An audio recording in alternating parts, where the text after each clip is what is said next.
ఈరోజు evening snack కి ఒక టేస్టీ రెసిపీ మీతో షేర్ చేస్తున్నాను. పిల్లలు ఇష్టంగా తింటారు, తప్పకుండా ట్రై చేయండి. హాఫ్ స్పూన్ వరకు అయితే సాల్ట్, కొంచెం పసుపు, ధనియా పౌడర్, అలాగే రెడ్ చిల్లీ పౌడర్, కలర్ఫుల్గా ఉండడానికి కాశ్మీరీ చిల్లీ పౌడర్ వేసాను. అల్లం వెల్లుల్లి పేస్ట్ కూడా కొంచెం వేసుకొని 2 స్పూన్స్ వరకు పెరుగు వేసుకొని నీట్గా వాష్ చేసిన చికెన్, మెత్తటి పీసెస్ అయితే బాగుంటుంది. సో మెత్తటి పీసెస్ అన్ని కూడా ఈ విధంగా మ్యారినేషన్ చేసుకోండి. టైం ఉంటే 1-2 అవర్స్ చేసుకోండి, లేదంటే 10-15 మినిట్స్ అయినా చేసుకోండి. నేనైతే ఆఫ్టర్నూన్ చేసుకున్నాను ఈవినింగ్ స్నాక్ కోసము. సో మంచిగా ఒక తవ్వ పెట్టి కొంచెం ఆయిల్తో మంచిగా టిక్కా అంటే షాలో ఫ్రై లాగా చేసుకోండి కొద్దిగా ఆయిల్తో. ఇంకా మీకు పిల్లలు వెజిటేబుల్ తిననప్పుడు, మంచిగా నాన్ వెజ్ తినే పిల్లలు అయితే ఈ విధంగా చేసుకోండి.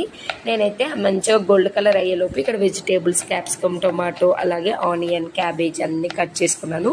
చిన్న పచ్చిమిర్చి, 2-3 వెల్లిపాయలు కూడా వేసుకున్నాను. ఇక్కడ చికెన్ అంతా గోల్డ్ కలర్ అయినాక వెజిటేబుల్స్ అన్ని వేసుకోండి. కొంచెం కరివేపాకు కాస్త మగ్గితే సరిపోతుంది, ఒక ఫ్యూ మినిట్స్. మా పిల్లలు వెజిటేబుల్ అయితే ఇష్టంగా తింటారు. మీ పిల్లలు తినకుంటే ఇంకా అంటే సన్నగా చాప్ చేసి వేసుకోండి. కొంచెం salt, organo, red chilli flakes కాస్త వేసేసి ఇలా డిష్ అవుట్ చేసుకున్నాను. ఈవినింగ్ స్నాక్ ఇలా చేసి పెడితే పిల్లలు కూడా ఇష్టంగా